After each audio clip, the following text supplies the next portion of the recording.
Ninguém fala nada, somos 300 pessoas mortas e ninguém fala nada com a gente. Onde estão os nossos parentes? Onde está a nossa família? Onde estão os pais de família, as mães de família que saíram cedo para trabalhar? Ninguém veio aqui dar informação pra gente. Meu 5 anos me perguntou se o Cadê pai dele meu pai? morreu. Cadê o meu pai? O que é que eu vou falar pra ele?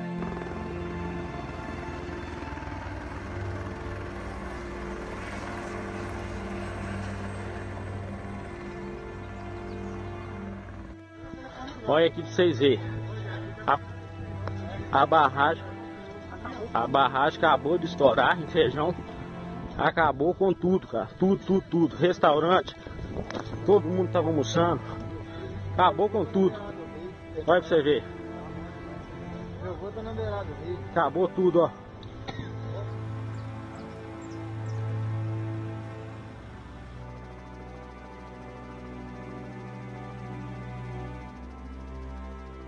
Isso foi uma enorme tragédia, nos pegou totalmente de surpresa.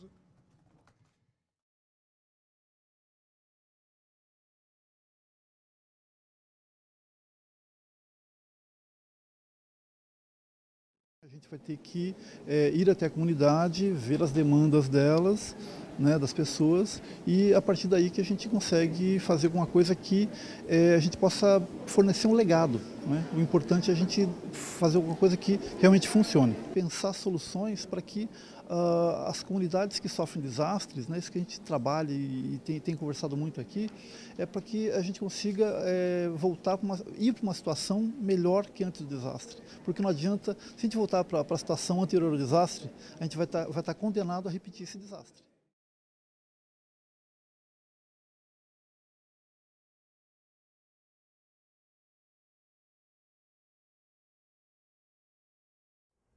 No último dia 11 de fevereiro, aconteceu uma reunião aqui na Unicamp que reuniu diversos pesquisadores, professores, funcionários e pessoas ligadas a outras instituições que fazem pesquisas, que são interessadas em ajudar as pessoas, a comunidade de Brumadinho, que foi atingida pelo rompimento da barragem da Vale no final de janeiro. O professor Jefferson de Lima Picanço esteve lá em Brumadinho e ele está organizando essa equipe multiprofissional para a gente fazer um levantamento de pesquisas e ajudas também àquela comunidade. É com ele que a gente conversa agora. Professor, o senhor esteve em Brumadinho e logo depois, né, que teve a tragédia. O que ficou dessa experiência? Como foi essa visita? O que ficou disso de lá para cá até agora?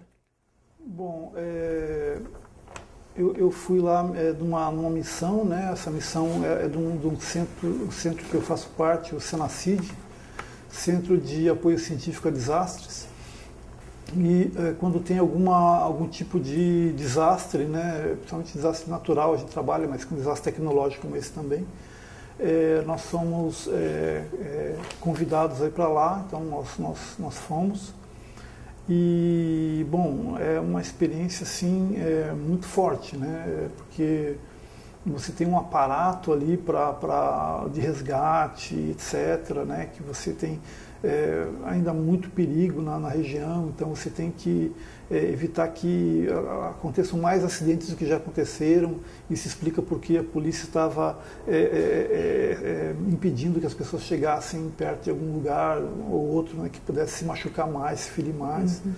Então, assim, as buscas, né, bastante intensas no período lá, então helicópteros de tudo quanto é entidade que você possa imaginar, polícia, bombeiro, polícia rodoviária, enfim, tudo isso atuando no local. Então é uma coisa muito intensa, todo mundo trabalhando intensamente também.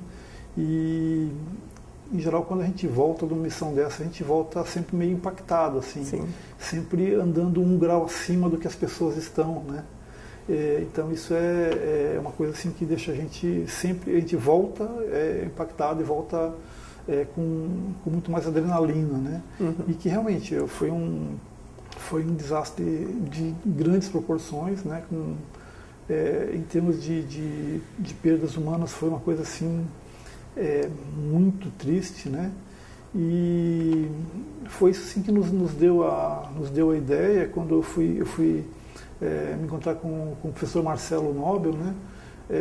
Relatei a ele, agradeci o apoio que ele nos deu aí por publicar lá os nossos relatos lá no site e tudo mais. Aí apareceu a ideia de a gente fazer alguma coisa, fazer um grupo. Ele já me colocou em contato, né, com o professor Munir, e nós já articulamos essa reunião. Então, assim, essa reunião surge meio que no emocional dessa volta, né? Então, acho que está todo mundo que foi a Brumadinho ainda está mais ou menos nesse emocional. Né? Todo mundo está nesse emocional porque realmente foi um desastre de grandes proporções mesmo. E quais efeitos que o senhor vê a curto e a longo prazo dessa tragédia? Tanto para o meio ambiente quanto para as pessoas, sociedade? Bom, em termos de meio ambiente, que eu posso até avaliar melhor, porque é o meu ramo, né? Eu acho que são dois tipos de impacto. Você tem um impacto muito forte na bacia do córrego do Feijão, né, onde estava localizada a barragem. Então, nesse local foi depositado a maior parte da lama que veio lá que veio da barragem que rompeu, né? E aí estão os maiores estragos, tanto em perda de vidas, quanto em perda de alteração da paisagem, introdução de toda aquela lama que, enfim, ela vai impactar de alguma forma, né? E a destruição da vegetação, destruição de várias coisas ali no córrego do Feijão. A outra é o rio Paropeba, né? O material veio e se depositou no córrego do Feijão. Foi diferente de Mariana, que ele foi, né? E pelo Rio Doce, né? Ele se depositou no Rio Doce até um ponto, depois o Rio Doce foi lavando ele da mesma forma, mas era muito mais material lá em Mariana, né? Então aqui ele se depositou, ele meio que barrou o rio Paropebas, mas o rio Paropebas está circulando ainda, né? Então o que ele está fazendo é levando esse material, a parte fina, né, que o rio consegue carregar, ele está levando isso. Então o que a gente verifica é que tem um aumento, principalmente um aumento da turbidez da água. A água fica daquela cor, né, aquela cor vermelha, que é por causa do minério de ferro, né, que é o mineral hematita, né, que a hematita até vem disso aí, né, hemato sangue, né. Como geólogo eu sempre gosto de frisar isso por isso que está com aquela cor. Então você tem um aumento da turbidez, ela leva à morte da biota ali, né, peixes e tudo mais, tudo é sufocado, etc., morre. E aí esse material vai se espalhando pelo rio, né? Então enquanto o rio tiver força, ele vai levando esse material. Uma parte do material vai se depositando, mas uma parte do material vai vai sendo carregado a jusante aí, né? O senhor comentou sobre a geografia do local, né, do impacto ambiental que teve ali de imediato. Tem possibilidade de recuperar essa geografia dali, o terreno, e como é que pode voltar a ocupar essas áreas? Ou se não tem essa possibilidade, o que pode ser feito? Então, o que a gente sabe, até por força já, infelizmente, a gente tem o precedente de Mariana, né? O que a gente sabe é que a maior parte do material ali, esse rejeito do minério de ferro, ele é um material que ele é quimicamente inerte, né? Ele não tem muita troca com o meio. Então, assim, existe a possibilidade de voltar a ocupar a região. Existe toda a possibilidade. Não tem nada tóxico lá em grande quantidade que possa afetar de maneira definitiva. Tipo como fosse, por exemplo, um rejeito de cianeto, um rejeito mais agressivo quimicamente. Não é agressivo quimicamente. Então dá para aproveitar. Agora, como a gente vai aproveitar, aí eu acho que aí que entra a ciência, né? A gente vai ter que procurar alternativas para isso, porque esse desastre produziu uma coisa que a natureza não produz, que é jogar todo aquele material instantaneamente numa região, né? E a natureza agora vai ter que se dar conta de como é que ela vai fazer para gerenciar aqueles resíduos que estão ali no vale do rio. Como que a ciência, então, contribui para essa recuperação, para esse momento pós-tragédia? Eu não comentei também, quando falar do impacto, né, eu também não comentei, que não é a minha área, mas me cabe comentar, que é o impacto humano. Sim, né? social. Como a gente tinha comentado antes, não tem uma pessoa em Brumadinho que não tenha perdido um ente querido, um amigo, um vizinho, né? Então, você tem uma comunidade inteira de luto, né? E isso é uma coisa que, de experiências que a gente tem com desastres, outros desastres assim, que levam a óbito, etc., é que isso esfacela uma sociedade, né? Você tem um aumento muito grande isso em Mariana já tem estudos que revelam isso, né? Aumentos de casos de as pessoas vão depressão, né? Suicídio, até a suicídio, própria adaptação, né, a outra cidade, a realidade. As pessoas vão para um meio completamente diferente, elas são tratadas, sofrem preconceito no outro lugar, com aquela pessoa, como com se aquela fossem comunidade culpadas, né, pelo acidente. Existem os impactos econômicos, tem todas aquelas minerações que estavam gerando impostos, empregos e não sei o que, aquilo lá está tudo parado, né, tem todos esses impasses de natureza jurídica, política, né, então tudo isso gera um impacto muito grande. Agora, assim, como é que a gente pode recuperar? Bom, o que eu imagino assim, é que a gente tem que, primeiro, saber o que a comunidade afetada precisa. Né? Isso aqui é o principal ponto. E lá na reunião lá de segunda-feira, foi uma das coisas que todo mundo que estava lá foi unânime, né, em falar que tudo que a gente puder vir a fazer tem que estar vinculado com o que a comunidade está querendo. Não adianta a gente chegar lá com uma solução mirabolante, porque se não for o que as pessoas quiserem, não vai surtir nenhum efeito prático, né? Então, mas assim, eu acho que a gente tem que trabalhar, por um lado, com o luto da sociedade, né? Como é que a gente vai trabalhar com essas perdas, com tudo isso, né? Como é que a gente vai... e, por outro lado, como é que a gente vai trabalhar com a recuperação ambiental da área, né? Como é que a gente vai voltar a plantar aqui? Não sei, né? Esse material pode ter algum outro uso, né, que a gente possa usar. Existem até estudos que começam a apontar com essas possibilidades, né? Então, existem diversas formas que a gente pode pensar em tanto voltar a usar, quanto aproveitar de outra forma. Acabou que o senhor começou a entrar numa questão de que eu já ia tocar, que é essa questão da recuperação sociocultural, como é que isso pode ser feito dessa questão humana que envolve essa tragédia, né? Que não é... Que envolve toda uma cultura local, tanto do trabalho, da economia local, quanto em outros aspectos humanos e sociais. Como que o senhor enxerga que isso pode ser feito? A gente já teve exemplos não muito felizes de Mariana, né, da sociedade, da população de Bento Rodrigues, que sofreu com preconceito, com adaptação, e novamente isso pode se repetir, bem provavelmente. E como é que isso pode ser? Qual é o trabalho que pode ser feito nessa questão da recuperação sociocultural? Olha, tem que ser um trabalho que mexa com as pessoas mesmo, né? Por exemplo, a gente tem alguns casos.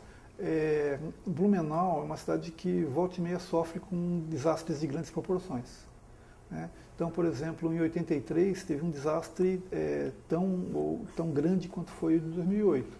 Mas a comunidade se perguntou, bom, o que vamos fazer? Porque as pessoas estavam com um pessimismo. Por que eu moro aqui?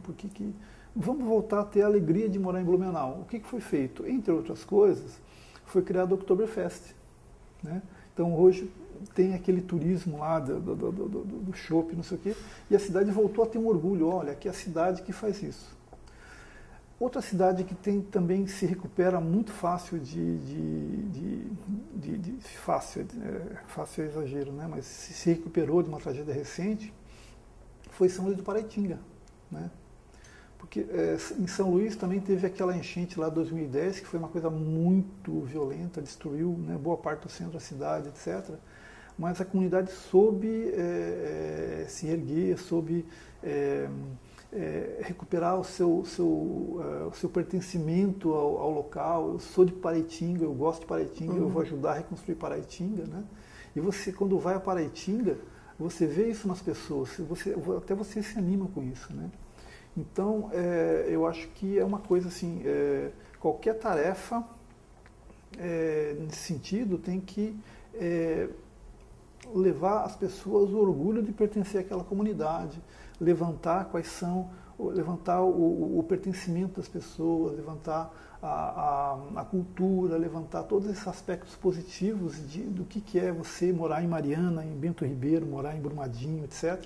E fazer com que isso, na verdade, vire um sentimento de orgulho, né, de pertencimento a isso. Assim, o que eu acho que as ações têm que ser nesse sentido. E nós temos na nossa literatura e na prática aí, várias cidades que souberam fazer isso muito bem. Voltando um pouco às questões técnicas, o senhor comentou nos seus relatos de experiência e tudo mais sobre as medidas de monitoramento de risco, né, de prevenção de novas tragédias, mitigação desses danos. Como que seria esse processo desse monitoramento? Bom, o monitoramento ele vai ter que envolver as empresas, né, e vai ter que envolver o poder público, né. Então, a gente vai ter que ter algum tipo de monitoramento que consiga fazer com que o poder público e as empresas entrem num acordo e que isso tem que também levar em conta o que a população quer e precisa, e você tem que fazer um grande acordo para que isso aconteça, né? Sempre quando você estabelece um sistema desses de alerta precoce, né, de desastre, se uma dessas partes, né, não está genuinamente dentro do acordo, nada funciona. Eu posso dizer assim, hoje em dia no Brasil, para chuva, né, para chuvas torrenciais, por exemplo, como tem no Rio de Janeiro, esses sistemas de alerta só funcionam onde a comunidade ela abraça o sistema de monitoramento. Né? Onde isso é uma coisa que vem de fora, uma imposição, etc., você não tem um sistema de alarme que funcione. Né? Então, qualquer coisa que venha a ser feita em sentido de um monitoramento vai ter que envolver pelo menos esses três atores aí que vão ter que funcionar de uma maneira, no sentido de arrumar um consenso e arrumar uma forma de atuar que seja eficaz.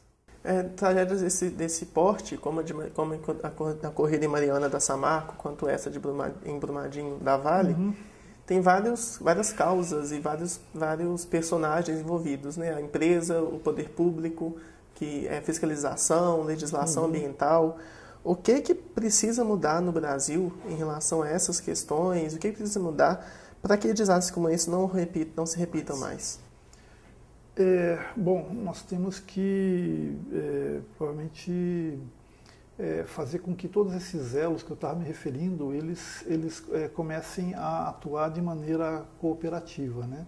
Se isso não acontecer, você não tem como resolver. Uma que você tem que ter o licenciamento tem que ser modificado. Isso já acho que é uma coisa assim que, né, não há dúvida sobre isso, é um consenso. Todo mundo que fala, olha, o licenciamento estava licenciado. Estava licenciado, no entanto, caiu. Então, o licenciamento falhou. Não, o licenciamento precisa ser refeito. Né? Você precisa, enfim, acabar com os entraves que estão sendo impostos ao licenciamento. Né? Hoje em dia, você está tendo uma série de entraves ao licenciamento. O licenciamento hoje é o grande vilão, né? Você não pode mais licenciar nada. Então, na verdade, o licenciamento tem que ter mais poder. Né? O cara que vai lá fazer a licença, ele tem que ter poder para poder embargar uma coisa que seja perigosa, por exemplo. Né? E tem que haver mais colaboração das empresas também. Elas têm que ter uma postura um pouco mais aberta para receber esse monitoramento, fazer parte como se diz, fazer parte da solução, né?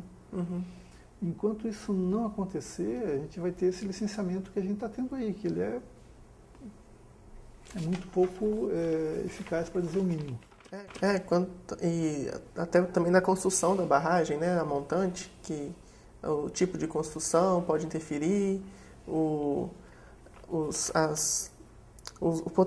alto dano potencial das barragens. Hoje em dia, a Associação Nacional de Mineração já classificou mais de 40 barragens com esse alto risco.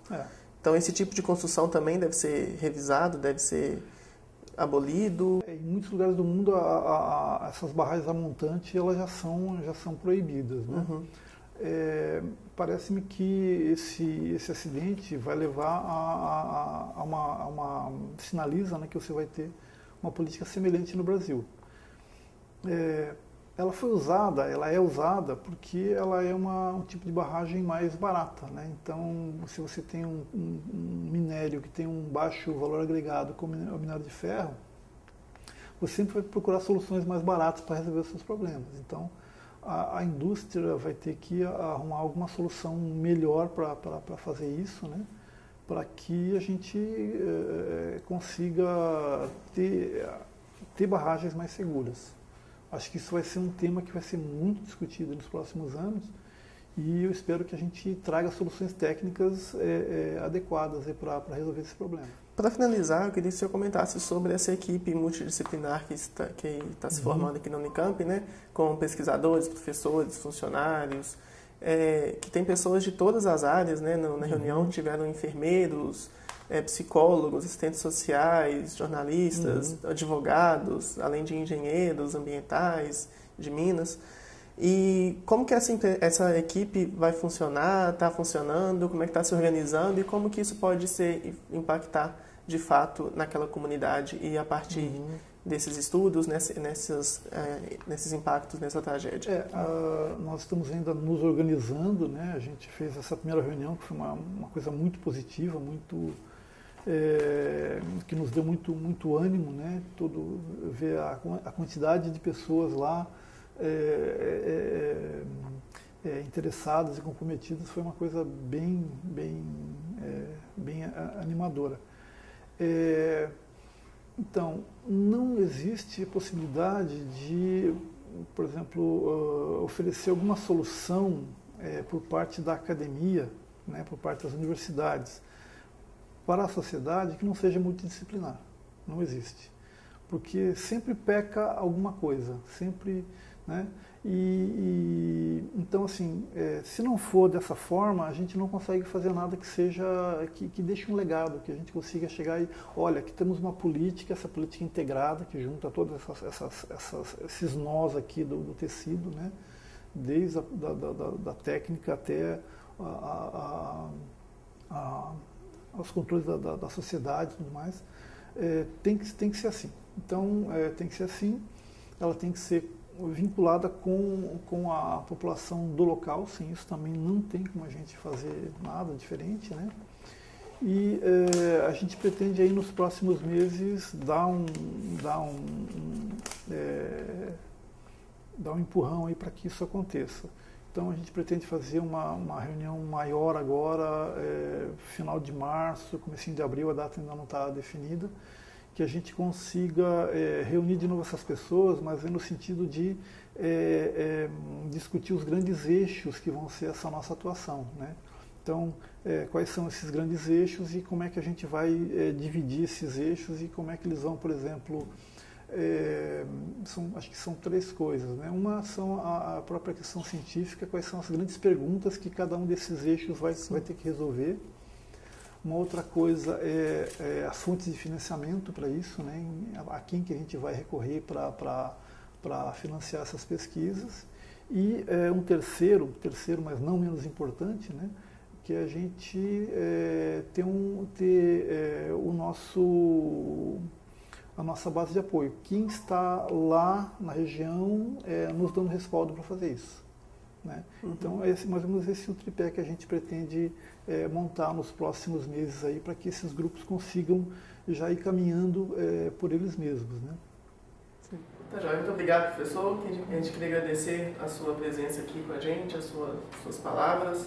E a gente vai acompanhando, então, esses novos processos, essas novas reuniões, para ver, de fato, né, como é que a gente vai efetuar essa ajuda, essa colaboração da ciência, da Unicamp, em relação a tragédias como essa, a comunidades como essa, né, a inserção mesmo da pesquisa na sociedade brasileira.